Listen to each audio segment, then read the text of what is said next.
Okay, let's jump right in.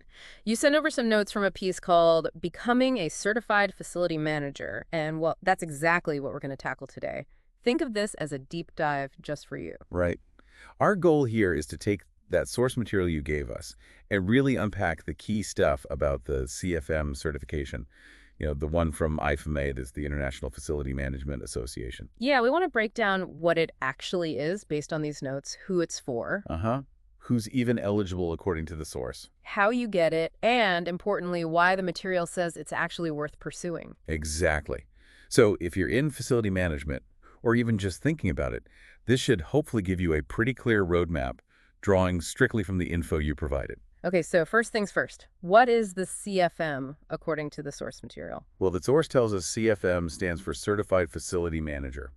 Pretty straightforward. And the issuing body is IFMA, the International Facility Management Association. The source really emphasizes that it's a global organization. That's a key point, globally recognized. And the role itself, a facility manager. Mm-hmm. The way the material describes it, it's about making sure operational spaces, buildings, offices, campuses, run smoothly. It sounds like a pretty big job from the description. Oh, definitely. The source mentions a whole range of things. Maintenance, safety, security, space planning, even energy management. It covers a lot. Yeah, the notes mention touching on people, process, infrastructure, and budget, so it's definitely broad. And so this certification, the CFM, what it signifies, according to these sources, is basically proof that you have the real-world skills and experience, and professionalism, too, at a high level. So it's not just a piece of paper. It's presented as a mark of competence that's recognized worldwide. Precisely. A global standard, essentially. Okay, that makes sense. Yeah. Which brings us, I think, to the big question for anyone listening. Okay, but can I get this? Am I eligible? The source actually lays out the requirements pretty clearly. It does. It breaks it down based on education. If you have a bachelor's degree, the source says you need 3 years of full-time facility management experience. And what if you don't have a degree? Then the requirement, according to the material, bumps up to 5 years of relevant experience. Okay, 3 with a degree, 5 without. But what counts as facility management experience? That seems like it could cover a lot. Yeah, and the source clarifies that, which is helpful.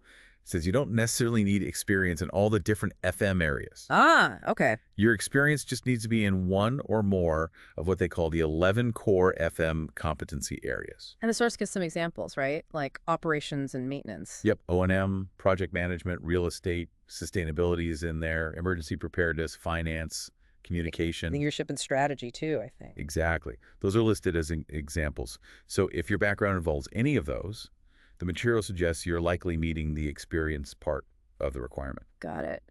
So eligibility checked, what's next? How do you actually, apply? The sources seem to map out the process. They do. Step 1, according to the material, is head over to ifma.org. That's the official site mentioned. Okay, ifma.org. And you need to create an account there. The source says it's free to create one. Good to know. After that, it's filling out the application, detailing your experience and background. And the source mentions you might need to upload documents. Or references, maybe. Yeah, possibly, depending on your specific situation. Yeah. Then comes the fee. And the source gives actual numbers. Oh, yeah. What are... It says around $910 for non-members of IFA. Okay. But, and this is a key detail from the source, if you are an IFA member, the cost drops quite a bit to about $695. That's a decent saving. Worth considering membership, maybe. Definitely something the source highlights. Yeah. So once the application's in and the fee's paid, IFMA reviews it. And here's where the timeline gets important, according to the material. Right, the 90-day thing. Exactly. If IFMA approves your application, you get 90 days, 3 months to schedule and actually take the exam. The source uses the phrase, the clock starts ticking right away. Okay, so you need to be ready to schedule it once you get that approval. No time to waste. For sure. And that naturally leads into preparation. How do you get ready for this exam? The sources offer some advice here and even flag a common mistake. What's the mistake? The source calls out trying to just memorize everything as the biggest mistake. Okay. So it's not about rote learning. Apparently not.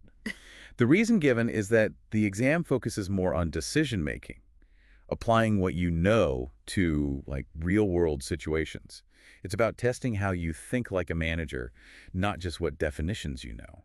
That makes sense for a management certification. So, how should you prepare? according to the source? Any tips? Yeah, several suggestions. First, get the official CFM exam reference guide from IFMA. That seems foundational. Okay, the reference guide.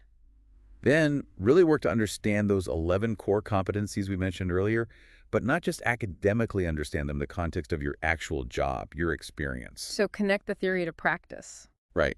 The source also mentions prep courses online or in person as an option if you feel you need that structured approach. Standard study aids, too. Flashcards, things like that. Yep. Flashcards, studying in manageable chunks, doing practice questions, those are all suggested in the material. And there was a pro tip mentioned in the notes, wasn't there, about connecting with others? Yes, that's a good one. The source recommends joining forums like the IFA LinkedIn group or maybe some Reddit threads on the topic. Why is that helpful? Well, the idea presented is that actually talking through the concepts and scenarios with other people who are also studying or who already have the CFM can really solidify your understanding. It adds that sort of community support element. That makes a lot of sense. Discussing problems often helps clarify them. Totally. And thinking through scenarios is key, because that leads right into what the exam itself is like based on the source description. Okay, so exam day. What should you expect? The source describes the format. It does. It's a computer-based test. Right. You're looking at 180 multiple-choice questions. 180. Okay, and how long do you get? 4 hours to complete it. 4 hours, 180 questions. And the style, the source reiterates, is scenario-based. Yeah, exactly. The material gives an example like, you're managing a building, this specific problem comes up, what's the best course of action?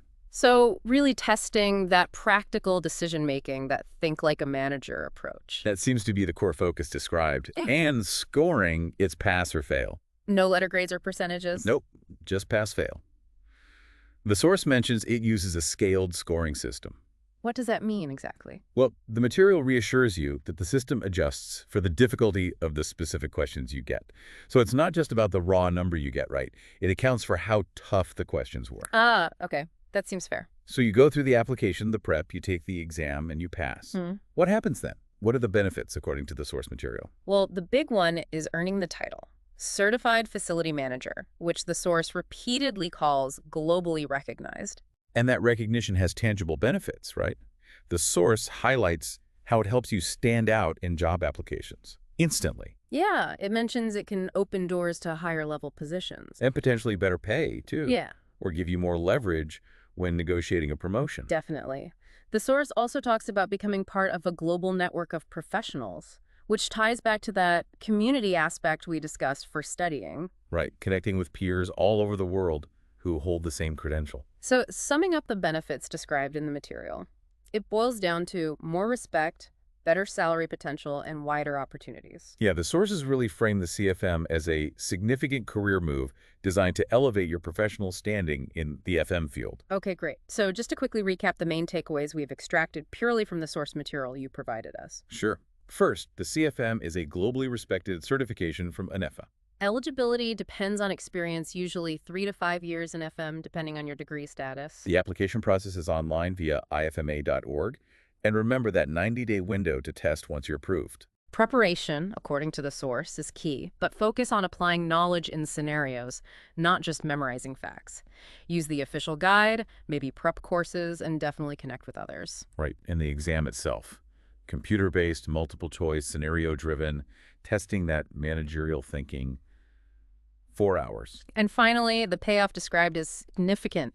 Enhanced career prospects, better salary potential, industry recognition, and becoming part of that global network. So this deep dive, using only the sources you gave us, really does seem to offer a clear roadmap, wouldn't you say, whether you're just starting out or looking to level up in FM?